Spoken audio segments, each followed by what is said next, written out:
Donc, bienvenue pour cette journée. Donc, je m'appelle Régis Peffot de la Tour, je suis l'animateur de la filière Marie.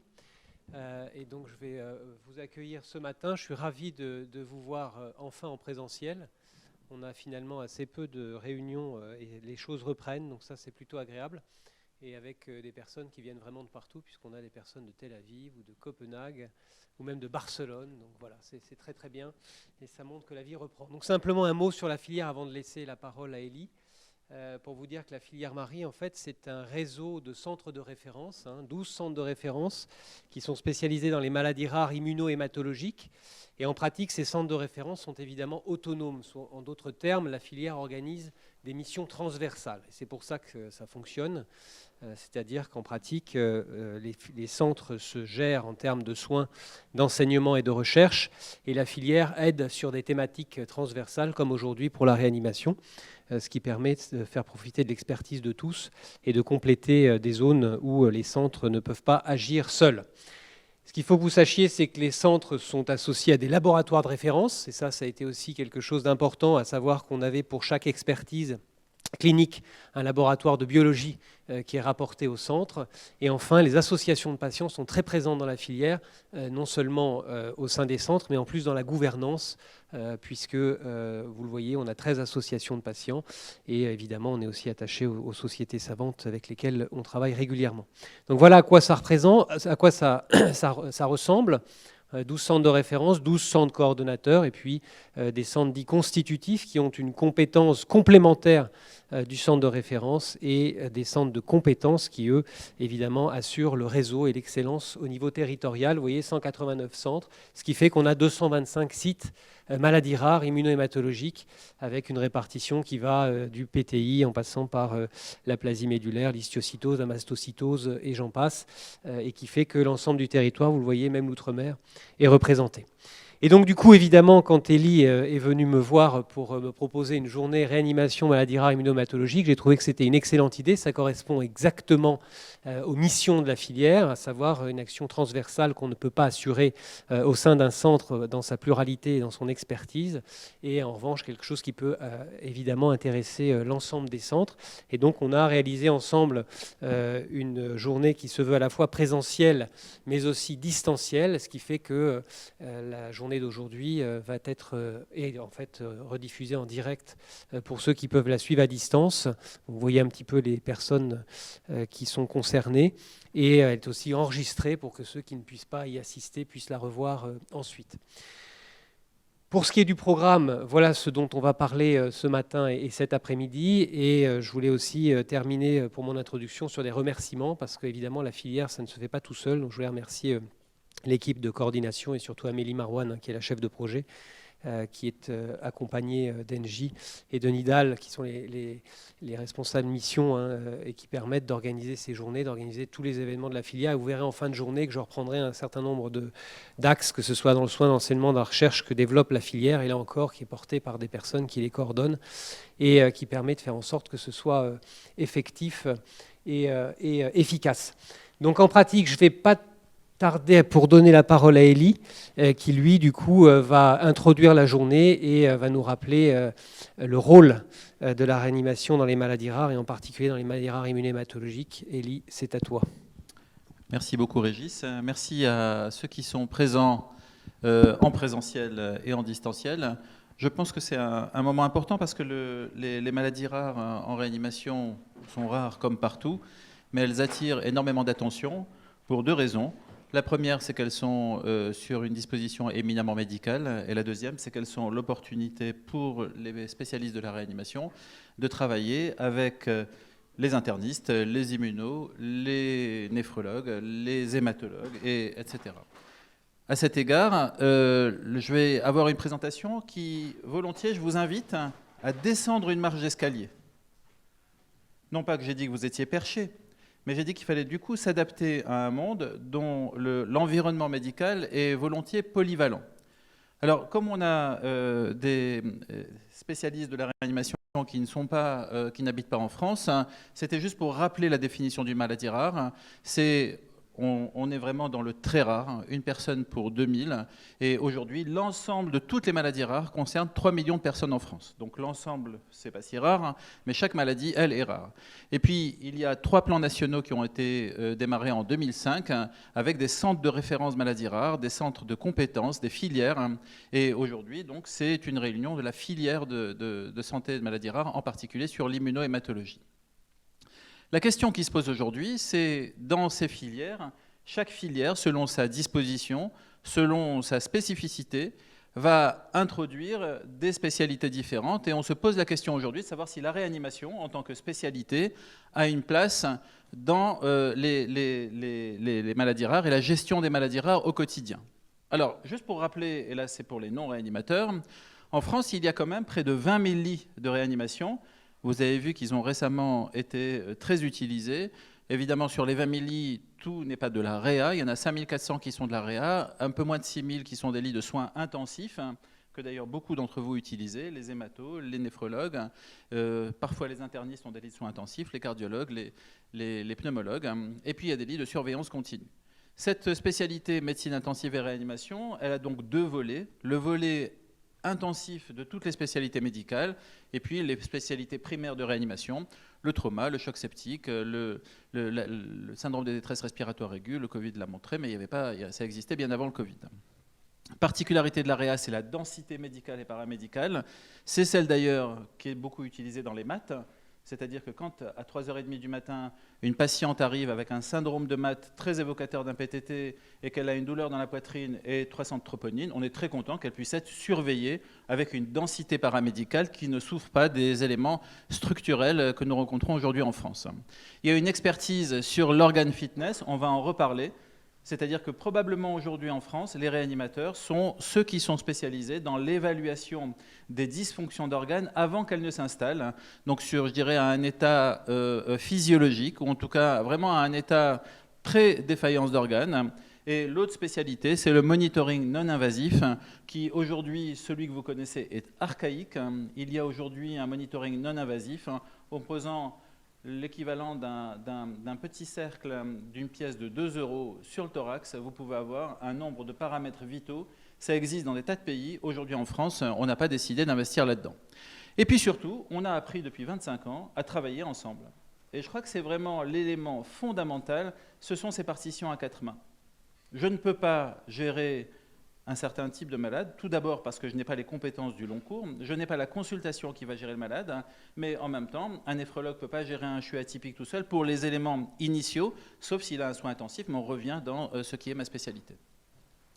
Alors la réanimation dans les maladies rares, on pourrait d'abord la prendre sous le versant médecine intensive, sur l'expertise médicale polyvalente, sur la réanimation, et puis sur les thérapies de bridging. Il y a quand même des tas de traitements qui vont nécessiter dans les myocardites que le patient soit mis en pont avec un système extracorporel en attendant la greffe.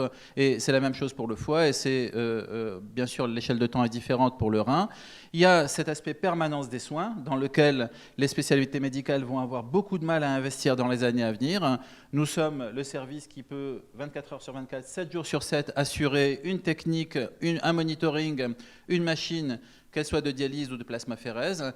Et puis il y a cet aspect organ fitness qui d'après moi est fondamental et très sous-évalué. Les éléments cliniques, on les partage tous ensemble. On sait évaluer un organe, et d'ailleurs on l'a appris puisque nous sommes issus de ces spécialités médicales-là. Néanmoins il y a des examens complémentaires spécifiques, des biomarqueurs, des examens un peu plus invasifs, parfois des biopsies qui nous amènent à être un peu spécifiques. Et puis il y a l'enseignement, je vais revenir dessus. Alors, réanimation et maladies rares, on peut s'attendre les uns les autres sur le diagnostic. On partage les signes cliniques, mais néanmoins, je pense qu'avant tout traitement, encore une fois, dans les jours un peu difficiles comme le week-end, les jours fériés, ou les heures un peu difficiles, et aujourd'hui, quoi qu'on puisse dire en France, il y a plus que 12 heures difficiles dans une journée. Le temps de travail fait que les gens s'adaptent. Eh bien, il y a un bilan de routine qui doit être démarré avant tout traitement. Et puis, il y a les diagnostics différentiels et il y a un travail. Franchement, moi, dans ce qui me concerne, puisque je fais partie de la filière de Paul Copeau et Egal Benhamoun, je vois comment en 20 ans, les patients qui nous sont proposés pour suspicion de microangiopathie thrombotique ont complètement changé grâce justement à ces centres de référence maladies rares qui ont eu une mission d'enseignement énorme, et je suis sûr que c'est la même chose pour les autres composantes de la filière Marie. La deuxième chose, c'est les pièges. Il y a énormément de pièges. C'était il y a 5 jours, une patiente est hospitalisée avec une thrombopénie, une patiente qui allait très bien, qui n'avait aucun signe clinique de gravité, qui était thrombopénique, et puis un avis est demandé, et la recommandation est, aujourd'hui, en 2022, de la transfuser de voir la rentabilité plaquettaire. Elle ne saignait pas. Et juste après la transfusion plaquettaire, elle n'est pas morte, elle n'a pas convulsé, mais néanmoins, elle a eu une douleur thoracique, sa troponine et son ECG se sont significativement modifiés, et elle a développé une insuffisance rénale aiguë. Et voilà comment est-ce qu'on sait aujourd'hui qu'il y a vraiment un prix du retard. Je vais revenir là-dessus avec un papier de l'équipe de Rouen, et une morbidité et un coût qui sont imprimés par ces pièges diagnostiques. La deuxième chose, c'est le traitement d'urgence. Pour une grande partie du jour et de la nuit, je suis désolé, mais mes couleurs n'ont pas fonctionné sur ces diapos-là. Eh bien, mettre un traitement, commencer une machine ou un traitement immunomodulateur, c'est quand même plus facile quand les choses sont standardisées avec des équipes de garde. Les machines, quelles qu'elles soient, c'est aussi possible 24 heures sur 24. Et puis cette surveillance, dont il faudra qu'on reparle tous ensemble dans la filière Marie, c'est-à-dire optimiser la surveillance, puisque vous avez compris que les lits de réanimation allaient être de moins en moins disponibles compte tenu de tas de problèmes que nous avons aujourd'hui. Et puis les spécificités d'enseignement, desquelles je reparlerai après. Alors voilà 4 patients qu'on a eus dans le service sur la première partie de l'année 2022. Une patiente de 27 ans qui a un diagnostic loupé alors qu'elle fait dans les suites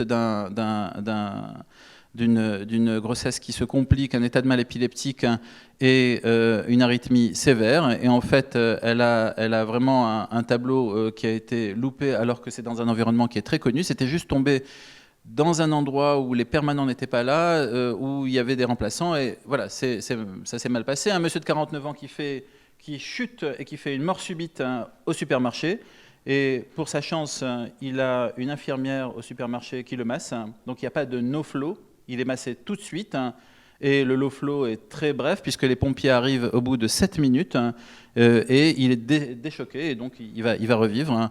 Et donc c'est comme ça qu'il rentre dans la maladie PTT. Un PT d'ailleurs extrêmement sensible au traitement, puisqu'en 4 jours il est en rémission, mais néanmoins, dans un autre schéma, il était mort. Une patiente de 44 ans qui traîne beaucoup dans un service de médecine interne pour une anémie hémolytique, elle a la malchance d'avoir un COMS positif, ce qui est rare dans le PTT, mais qui peut arriver. Et on sait que c'est un élément classique. Voilà, il fallait juste. Elle va rentrer dans les grandes complications cardiaques avec un choc cardiogénique, et elle va bénéficier de l'ECMO pour être là. Et il faut savoir qu'en fait, ce sont des patients qui ont une réversibilité complète de leur défaillance d'organes. Et puis un monsieur de 77 ans qui nous rappelle les spécificités cliniques et sémiologiques du PTT chez les personnes âgées. Quand on refait la revue de ces 4 patients, on arrive à ce papier de Maximilien Graal, donc de l'équipe d'Igal Benamou à Rouen, un papier très important. C'est pas tant que le papier est merveilleux, mais c'est un très bon papier parce qu'il amène une pertinence clinique devant. C'est un papier avec une étude rétrospective, ce sont des données de registre. On ne peut pas dire que les données soient... Voilà. Mais on est en France avec un registre exceptionnel. Il faut aller au Japon pour avoir cette qualité de registre, puisqu'en Suisse et en Italie, c'est un petit peu moins bien. Et en fait, on se rend bien compte que qu'est-ce qui fait qu'on rate le diagnostic de PTT? C'est à partir du sexe des patients. Quand les malades ne sont pas suffisamment anémiques, où on se dit l'anémie hémolytique, c'est quand même une anémie.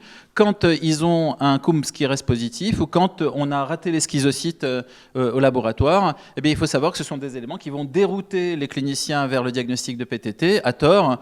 On sait très bien que les schizocytes, il y a une petite variabilité selon le laboratoire, et puis il faut accepter de pouvoir les... Et on sait très bien qu'il y a à peu près 10% des PTT qui ont un COMS positif, qui en général s'intègrent à la maladie sous-jacente.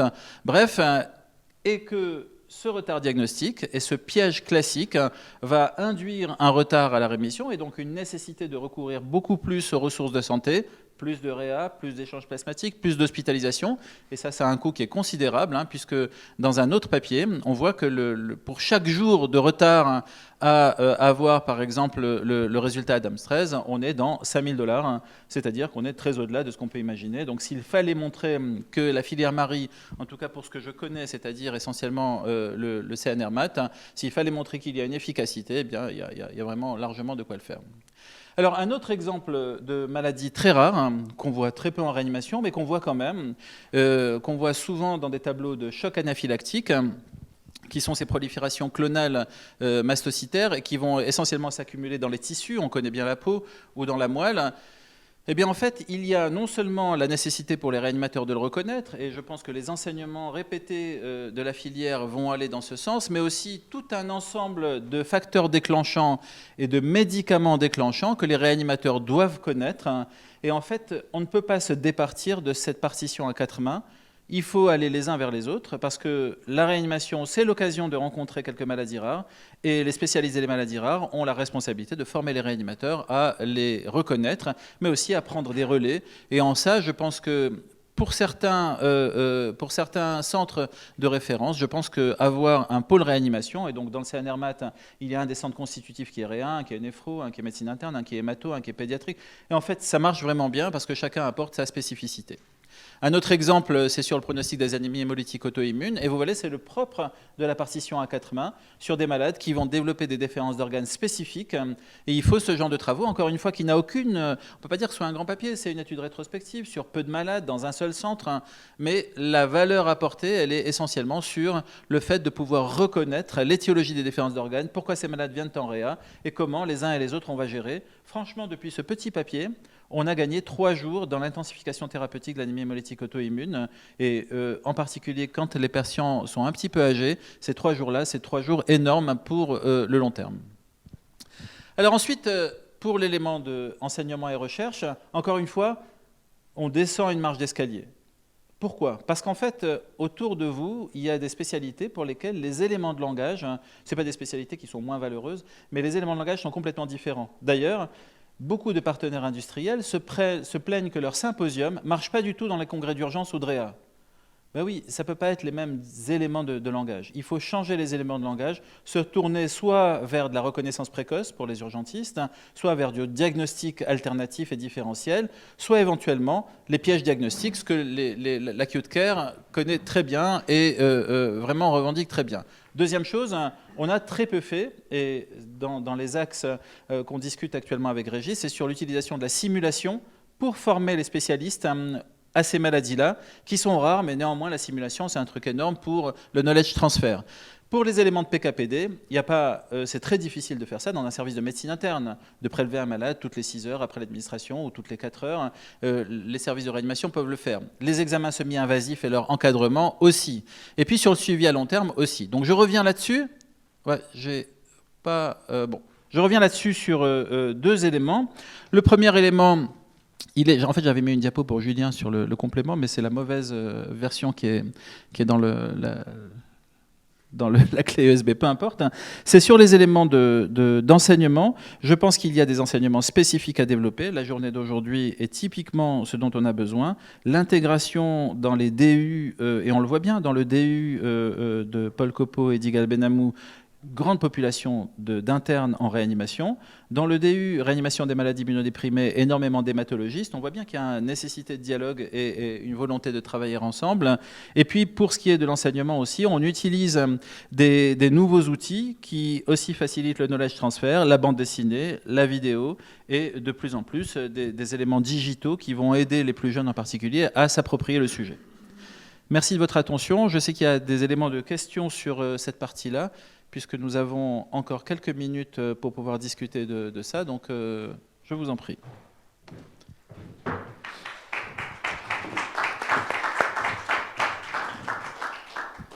Merci beaucoup, Élie. Comme toujours, un topo qui est tout à fait adapté. Et tu montres bien 2 choses. La première, c'est le fait qu'il faut qu'on arrive aussi à communiquer et à intéresser les gens qui vont être amenés à s'occuper de ces malades.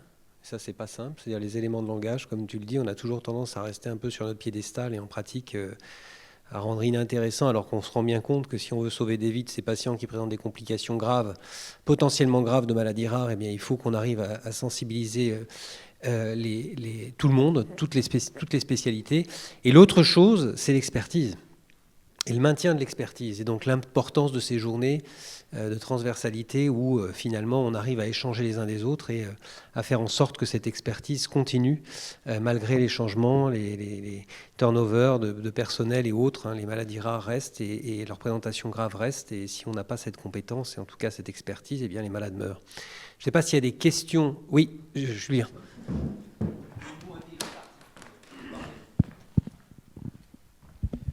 Le mot intelligence artificielle revient dans toutes les bouches en ce moment. Est-ce que tu penses que ça peut avoir une place pour la prise en charge en médecine intensive et d'urgence pour ces diagnostics de maladies rares? Alors avec les collègues de Hershey là, aux États-Unis, on a utilisé d'abord on a eu deux approches. La première c'était sur des modèles non supervisés parce que l'idée était de se dire, et ça a commencé dans le CNR et un petit peu avant aux États-Unis avec Spiro Catalan, sur le long terme. Comment est-ce qu'on peut dès le début se focaliser sur le long terme? Je prends deux exemples. Yigal Benamou publie que la troponine... Il faut que tu parles dans le micro, on n'entend pas si. Et là c'est mieux? Ouais. Oui, pardon. Yigal Benamou publie que la troponine, toute chose égale par ailleurs, est associée à une surmortalité. Donc on en fait un élément de stratification. Certains qui ont une troponine élevée doivent plutôt avoir un échange plasmatique dans les 4 à 6 heures et vont en réanimation quelle que soit l'heure du jour ou de la nuit. Les autres peuvent attendre, voire... Actuellement, on voit se développer des stratégies caplacizumab, immunomodulation, sans plasmaphéreuse, ce qui est déjà appliqué très largement en Autriche et en Allemagne. Et en fait, on s'intéresse beaucoup maintenant sur le long terme, sur la présentation clinique neurologique. Et on pensait pendant longtemps que les malades déficitaires, ceux qui avaient un tableau de stroke-like syndrome, ou éventuellement ceux qui convulsaient, avaient un long terme beaucoup plus compliqué que les malades qui étaient cérébelleux ou céphalalgiques. Et en fait, pas du tout. Quand on s'intéresse aux séquelles cognitives à 1 an, en fait, tout ça se gomme par l'impact du traitement. Et donc, dans les modèles non supervisés, on voit qu'il y a un impact énorme du traitement par rapport à la présentation clinique initiale. Donc, il va falloir retravailler sur ces éléments-là. Sur les algorithmes, donc, c'est un gars qui est français, qui travaille maintenant aux États-Unis, qui s'appelle Andriy Van de Loo, et qui utilise la base mimique pour justement essayer de dériver un algorithme qu'il valide sur une base très différente, qui est la base de la sécurité sociale Medicare, mais qui cible du coup un certain type de PTT. Et aujourd'hui, c'est flat. Aujourd'hui, on n'a pas l'impression qu'un groupe de malades, par exemple, peut échapper à la plasmaphérèse sur les éléments qui sont disponibles dans cette base. Alors, qu'est-ce qui va finalement aider? Si c'est sur la reconnaissance au sein des syndromes de MAT, PTT, pas PTT, Yigal, je te passe la parole, mais je ne pense pas qu'on puisse vraiment aller au-delà d'un score élémentaire qui a été publié il y a 20 ans et qui apporte énormément et qui fait essentiellement bon sens. C'est la valeur française qu'on appelle le French score. Je ne sais pas si tu penses que l'intelligence artificielle pourrait aider justement à reconnaître quelques PTT de plus. Alors, sur le PTT, je partage ton avis, Elie, je ne pense pas. Mais même sur d'autres pathologies. Alors, sur le PTT, on a très clairement un score de prédiction clinique qui se trompe dans moins de 5% des cas. Et quand il se trompe, finalement, par excès, on apprend qu'il faut plutôt aller mettre les patients aux échanges et ainsi de suite, plutôt que de se dire « ah non » et on va attendre dans un service classique. Et puis après, dans la stratification de thérapeutique, on a des éléments prédicteurs, il y a parlé de la troponine, on a l'âge, on a l'atteinte neurologique, tout ça, mais qui finalement, dans les 48 premières heures, ne posent pas un vrai problème, puisque sur des maladies où la mortalité, si on a un retard, peut monter jusqu'à 90%, il ne faut pas se poser de questions. Alors après, moi, sur une autre maladie que je connais bien, qui est l'embolie pulmonaire, ça a été assez intéressant parce qu'il y a des scores de prédiction clinique. Pareil, vous avez une suspicion d'embolie pulmonaire aux urgences, vous appliquez votre score. Pour les plus jeunes, ils doivent se rappeler, c'est les scores de Genève et ainsi de suite, de Wells, du Canada notamment. Et puis avec ça, on vous dit ce qu'il faut faire. Donc c'est déjà de l'intelligence artificielle, mais mis à la portée de l'humain finalement. C'est-à-dire que si on apprend à réfléchir par étapes, en utilisant des scores validés sur des grandes populations, et ce score, par exemple, dans un embolie pulmonaire, il est fortement validé des milliers de personnes, qu'après, on est capable de stratifier les patients, parce qu'on sait que si on a un BNP ou une tropo ou un truc, on va aller dans telle case et ainsi de suite. Finalement, on le fait, cet algorithme, au quotidien. Donc, je ne suis pas certain que l'intelligence artificielle, elle soit d'une grande aide, en tout cas, pour certaines pathologies. Alors, pour d'autres, oui, mais en tout cas, pour ces deux exemples-là, par exemple, tu vois, la réponse, elle est plutôt non. À l'inverse, Julien, il me semble que pour cette partie-là, non. À l'inverse, pour affiner la durée du traitement, peut-être, hein, et les composantes de l'immunomodulation, je pense qu'il y a une place pour l'intelligence artificielle. Simplement, elle devra intégrer des éléments qui sont temps dépendants, qui vont arriver, par exemple les anticorps antinucléaires. Les éléments cliniques, ils font faux bond dans 1 fois sur 2 dans le PTT. Mais par contre, des éléments immunologiques qui peuvent arriver et permettre d'affiner la partie initiale, je dirais oui dans le pré-caplacizumab. Dans le post-caplacizumab, il ne se passe plus grand-chose. Hein. Ces malades-là vont disparaître de la réanimation quand même, hein, dans les temps à venir. Après, l'intelligence artificielle, tout dépend de ta compétence initiale du médecin. Parce que finalement, tu mets un paramédic et tu lui fais appliquer l'algorithme, il va faire pas forcément moins bien. Donc tout dépend, et c'est ce que tu disais. Dans les congrès, par exemple, de médecine d'urgence, si tu leur fais un truc très précis, ils ne viennent pas. Mais nous, on a fait plusieurs sympos sur thrombopénie aux urgences. Mais la salle, elle était pleine. Ils n'avaient même plus de quoi manger. Ils partageaient le sandwich à 2 parce que c'était un lunchbox. Parce qu'ils étaient tous là en disant « mais c'est génial, quoi ». Donc finalement, voilà, tout dépend de c'est quoi le niveau initial. Alors après, si on est pessimiste, on dit que plus ça va, moins on a l'impression qu'on forme avec toutes les réformes des gens qui vont arriver en interne avec une certaine compétence. Mais si tu as déjà une compétence de base, l'intelligence artificielle, finalement, elle n'est pas très utile. Si tu as une formation de paramédic, et ben je pense que oui, tu appuies sur un bouton, tu rentres des éléments et que ça rend un diagnostic. Mais après, c'est une vision un peu ancienne, mais... Alors juste une précision, il y a 50 personnes en ligne qui peuvent poser des questions aussi, donc ne pas hésiter quand vous êtes en ligne à poser des questions dans le chat et ensuite Amélie nous les passe. Je passe le micro. Si, je crois qu'il faut différencier deux stades. Le stade où il faut reconnaître la maladie de manière précoce et où on manque de spécialistes qui sont compétents pour la découvrir. Et là, il n'y a pas de place pour l'artificial intelligence, il y a plus de place pour du screening. Et donc, créer des modèles ou des scores qui peuvent être automatiques et qui peuvent apparaître sur l'écran du médecin et qui disent il faut suspecter. Et après, il y a l'autre stade qui est le stade pour supporter le spécialiste. Et là, l'intelligence artificielle a un rôle énorme à jouer dans la mesure où il y a constamment des hésitations thérapeutiques, parce que les malades ne sont pas les mêmes, et adapté à la population locale, l'intelligence artificielle supporte la décision et permet de passer les caps différents. Justement, Pierre, dans ton expérience du big data, sur une maladie rare, hein, la question du big, en fait, elle est un peu réduite par la prévalence de la maladie. Comment tu vois une application, par exemple, du big data dans cette indication-là pour répondre à la question de Julien Zuber? Tu parlais de screening, mais qui va faire ce screening? L'ordinateur. Aux urgences? Aux urgences, oui. Okay. Il y a une capacité de rentrer les données et de les analyser et de dire « Hey, ici, il faut faire attention, c'est parti pour ce syndrome ». Donc, et ça apparaît automatiquement sur l'écran. Et après, le problème des maladies rares est le fait que pour faire des algorithmes, il faut énormément de données. Alors, Mimic est là pour nous aider. En France, vous avez énormément de data. Ça peut vous permettre également de mettre toutes ces data ensemble et de créer des algorithmes qui soient plus adaptés pour ces maladies rares. Parce que s'il y a quelques dizaines ou centaines de malades, c'est très difficile de créer un algorithme qui sera performant. Il y a aujourd'hui des techniques qui permettent de réinforcer les algorithmes et de les adapter, parce qu'en plus, il y a des caractéristiques de chaque centre. Tous les centres ne traitent pas les gens de la même façon, je suppose. Bien qu'il y ait des protocoles, etc., mais il y a quand même des conditions qui sont différentes et des settings qui sont différents. Donc probablement, les décisions thérapeutiques vont être obligatoirement adaptées aux différents centres. Donc ça complique encore plus les choses, il faut vraiment s'insérer dans les systèmes. Merci Pierre. Merci beaucoup. Est-ce qu'il y a d'autres questions sur cette thématique ? Après, on voit tout de suite, hein, nous, là, des grandes difficultés pour... et ça reste... Et j'ai l'impression que ça... Mais c'est une impression, donc ça n'est pas du tout scientifique. Mais en effet, le diagnostic... on était arrivé à raccourcir la période de diagnostic. On était vraiment arrivé à raccourcir avec la création des centres de référence 2007, les filières, la communication sur les maladies rares. Mais on voit que ça s'allonge à nouveau.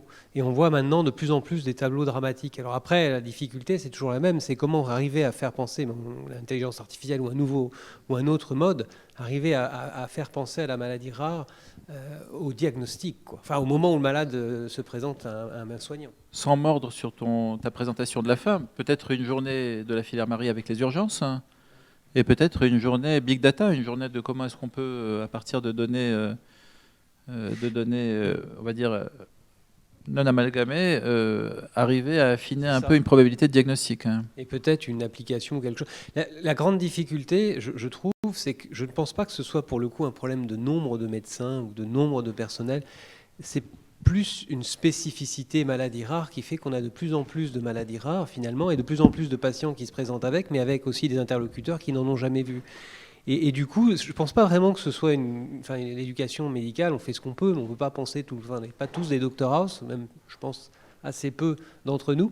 Et du coup, en effet, il faut qu'on développe des outils qui permettent d'y penser et de faire en sorte que, là aussi, c'est une chose qui manque, c'est l'expert de réanimation de la maladie rare immunohémato. Enfin, nous, on a la chance de t'avoir tout de suite, mais est-ce que c'est partout pareil? Enfin, je ne sais pas si finalement... Oui, je vais pas donner de chose ville à Rouen, parce c'est la même qu'après, chose. Oui.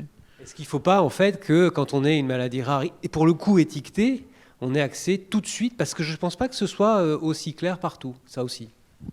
Le réseau du GROS, il y a 32 centres en France qui comprennent bien au-delà des CHU et des centres de lutte contre le cancer.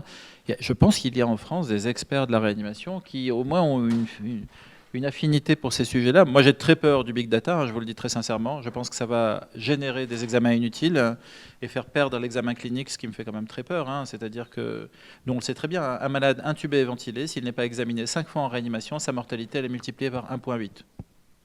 Vous pouvez mettre tous les big data de la Terre, vous pouvez mettre tous les algorithmes que vous voulez, il faut aller toucher le malade et voir s'il microcircule et s'il a une bonne tête.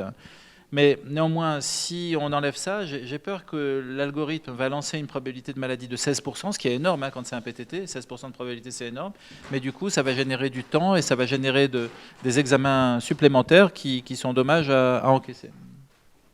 En revanche, je pense qu'on pourrait quand même, enfin je ne sais pas comment... Mais, enfin, c'est quelque chose de simple d'imaginer qu'il y a un réanimateur référent par maladie rare immunohémato. Alors un ou deux, parce que c'est toujours compliqué.